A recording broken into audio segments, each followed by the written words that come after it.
അപ്പോൾ ഗൈസ് ഞങ്ങൾ ഷോപ്പിൽ പോയിട്ട് ഹലോ ഗെയ്സ്, ഇന്ന് സൺഡേ ആണ്. ഞങ്ങൾക്ക് 3 മണി തൊട്ട് 5 മണി വരെ പുറത്ത് ഷോപ്പിങ്ങിന് പോകാം കേട്ടോ. ഇവിടെ അടുത്തേക്ക് പോകാൻ പറ്റില്ല, ഒരുപാട് ദൂരെയൊന്നും പോകാൻ പറ്റില്ല.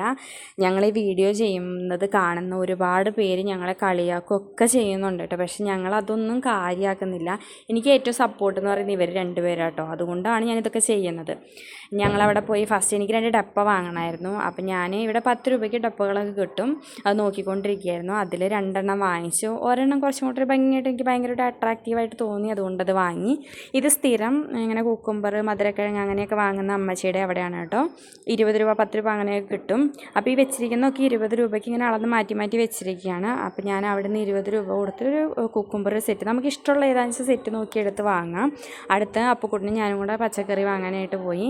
അപ്പുറത്ത് സബോളയും തക്കാളിയൊക്കെയാണ് അവൾ വാങ്ങിച്ച്. എൻ്റെ കയ്യിൽ അതുള്ള കാരണം ഞാനത് വാങ്ങിയില്ല. ഞാൻ വീഡിയോ എടുക്കാമെന്ന് കണ്ടപ്പോൾ പുള്ളിക്കാരിക്ക് ഭയങ്കര നാണം വന്നു കേട്ടോ. ഞാൻ പറഞ്ഞില്ല, പെട്ടെന്ന് ക്യാമറ ഓണാക്കി എന്ന് കണ്ടപ്പോൾ പുള്ളിക്കാരി മനസ്സിലായി വീഡിയോ എടുക്കാമെന്ന്. അപ്പം എന്നെ ഭയങ്കര സീരിയസ് ആയിട്ട് നിന്ന്. അതുവരെ എൻ്റെ അടുത്ത് സംസാരിച്ചുകൊണ്ടിരുന്ന ആളാണ്. അത് ഞങ്ങളുടെ സ്ഥിരം ഞങ്ങളുടെ ചേട്ടൻ്റെ കടയിൽ പോയി മുട്ട അങ്ങനെ കുറച്ച് സാധനങ്ങൾ, പഞ്ചസാര അങ്ങനത്തെ സാധനങ്ങളൊക്കെ ഞങ്ങൾ വാങ്ങിച്ചു. ഇവിടെ ഇതുപോലെ തന്നെയാണ് 10 രൂപ 20 രൂപ നമ്മുടെ ആവശ്യാനുസരണം കിട്ടും. പിന്നെ എനിക്ക് ഫ്രൂട്ട്സ് വാങ്ങാനുണ്ടായിരുന്നു. ഞാൻ വാങ്ങും. എന്താണെന്ന് വെച്ച് കഴിഞ്ഞാൽ നമുക്ക് അതാണല്ലോ ഒരു എനർജി എന്ന് പറയുന്നത്.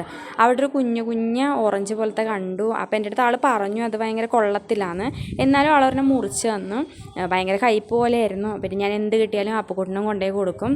ഞാൻ എക്സ്പ്രഷനൊന്നും ഇടാതെ അവൾക്കും വായിൽ വെച്ച് കൊടുത്ത്. ഭയങ്കര കയ്പ്പായിരുന്നു കേട്ടോ. പുള്ളിക്കാരിയെ തുപ്പിക്കളഞ്ഞു.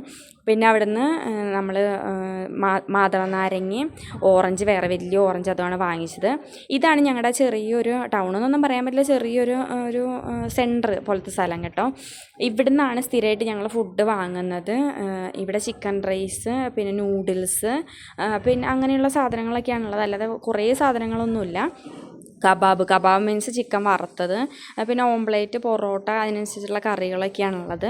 അപ്പം എനിക്കൊന്ന് വീഡിയോ എടുക്കാനായിട്ട് ചെയ്തു തരുമോ എന്ന് ചോദിച്ചു. അപ്പോൾ ജോസുവിന് വേണ്ടിയിട്ട് ഫുഡ്, എന്താണ് ഇതിൻ്റെ കറി പറയുന്നത്, അയ്യോ മറന്നു പോയല്ലോ, ഞാനതിൻ്റെ പേര് മറന്നുപോയി കേട്ടോ. ഇതിങ്ങനെ തീ കത്തി വെക്കുക, അതിൻ്റെ ഉള്ളിൽ ഇങ്ങനെ തീ കത്തുമല്ലോ, ഒരു പ്രത്യേക സ്റ്റൈലിലാണ് ഉണ്ടാക്കുക. അങ്ങനെ ഞാൻ ഉണ്ടാക്കാൻ പറഞ്ഞ് തീയൊക്കെ ഇടാൻ പറഞ്ഞ് തീയൊക്കെ ഇട്ട് കാണിച്ചു തന്നെ കേട്ടോ. ഇത് നല്ല ടേസ്റ്റാണ്. ഇത് ചിക്കൻ്റെ ഉണ്ട്, കോളിഫ്ലവർ ഉണ്ട്. സത്യത്തിലുണ്ട് കർത്താവ്, ഞാൻ ആ പേര് മറന്നുപോയി കേട്ടോ. ഇത്ര നേരം ഓർത്തിരുന്നതാണ്, എന്നാണെന്നറിയാൻ പാടില്ല.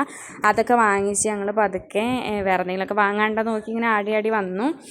അവിടെ ഞങ്ങൾ മോനിഷനെ കണ്ടിട്ട്, ഞങ്ങൾ നേരത്തെ കാണിച്ചു തന്നല്ലോ ഒരു വീഡിയോയിലുണ്ട് മോനിഷ, ഞങ്ങളുടെ ക്ലാസ്മേറ്റാണ്. പിന്നെ ഞങ്ങളുടെ ബേക്കറിയിൽ ചേട്ടനെ പോയി കണ്ടു. അങ്ങനെ ബർത്ത്ഡേ ആയിരുന്നു, ഞാൻ വിഷ് ചെയ്തു.